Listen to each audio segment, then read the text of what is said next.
Media நேயர்களுக்கு வணக்கம். நான் உங்க நவ்யா. வாங்க என்னோட முக்கிய செய்திகளை பார்ப்போம். தமிழ்நாடு, பீகார், மேற்கு வங்காளம், மத்திய பிரதேசம், உத்தரகாண்ட், பஞ்சாப், இமாச்சல பிரதேசம் ஆகிய 7 மாநிலங்கள்ல இருக்கிற 13 சட்டமன்ற தொகுதிகளில் கடந்த 10ஆம் தேதி இடைத்தேர்தலானது நடைபெற்றது. அதனுடைய வாக்கு எண்ணிக்கை இன்று நடைபெற்று அதனுடைய முடிவும் அறிவிக்கப்பட்டிருக்கிறது. இந்த தேர்தலுடைய முடிவுகள் அரசியல் கட்சிகளிடையே ஒரு மிக முக்கியமான ஒன்றாக கருதப்படுகின்றது. ஏனெனில் 2024 மக்களவை தேர்தலுக்கு பின் நடக்கின்ற முதல் இடைத்தேர்தல் இதுவே. ஆளுங்கட்சியினரின் ஊழல்களை தோலுரித்து காட்டும் அதிமுகவினரை காவல்துறையை ஏவி விட்டு அடக்க நினைப்பது ஒரு தொடர்கதையாக மாறியிருக்கிறது என்று எடப்பாடி பழனிசாமி அவர்கள் கண்டனம் தெரிவித்திருக்கிறார். அவர் வெளியிட்டுள்ள அறிக்கையில என்ன கூறியிருக்கிறார் என்றார், இது போன்ற சர்வாதிகாரம் தொடர்ந்தால் அதிமுக சார்பில் மிகப்பெரிய போராட்டமானது நடத்தப்படும் என்பதை முதல்வருக்கு எச்சரிக்கையாகவே அவர் தெரிவித்திருக்கிறார்.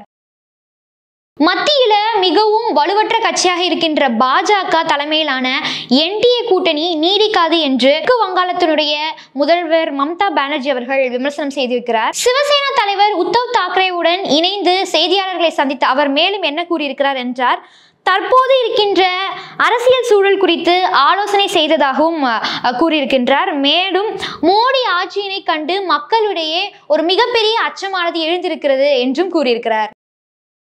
விக்கிரவாண்டி இடைத்தேர்தலில் திமுக ஒரு மிகப்பெரிய வெற்றியை பெற்றிருக்கிறாங்க. வாக்கு எண்ணிக்கை தொடங்கியது முதலே முன்னிலையில இருந்த திமுக வேட்பாளர் அன்னியூர் சிவா அவர்கள் எதிர்த்து போட்டியிட்ட பாமக, நாதக வேட்பாளர்களை விட கூடுதலாக 67,065 வாக்குகள் பெற்று வெற்றி பெற்றிருக்கிறார்.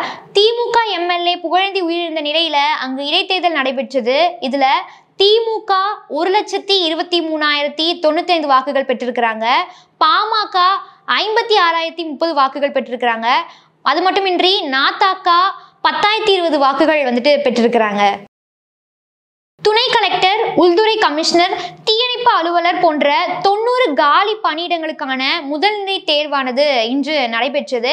இந்த தேர்வு காலை 9:30 மணி தொடங்கி மதியம் 12:30 மணி வரை நடைபெற்றது.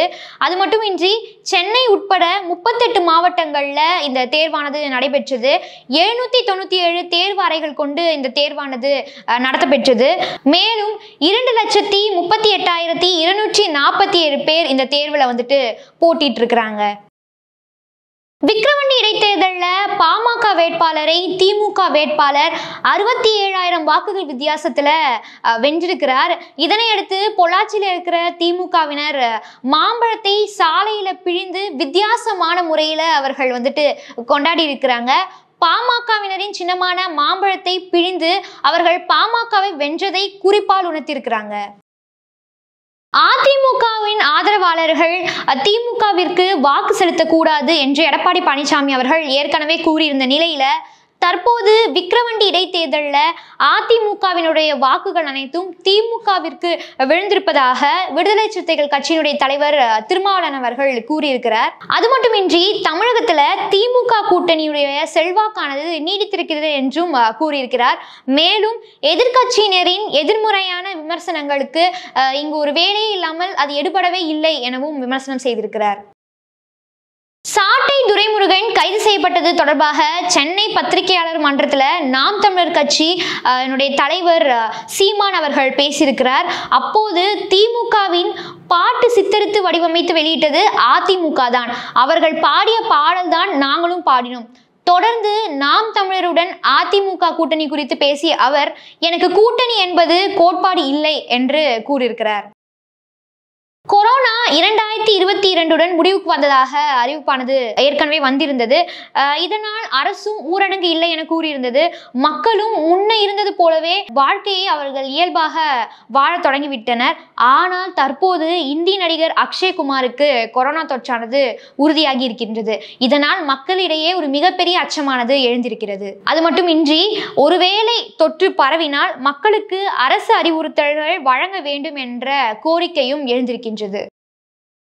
சென்னை செம்மொழி பூங்காவில் இருந்து தேனாம்பேட்டை தமிழ்நாடு சுகாதார மறுசீரமைப்பு திட்டம் கூட்டரங்கம் வரை உலக மக்கள் தொகை தினம் 2024 முன்னிட்டு உறுதிமொழியானது ஏற்கப்பட்டது.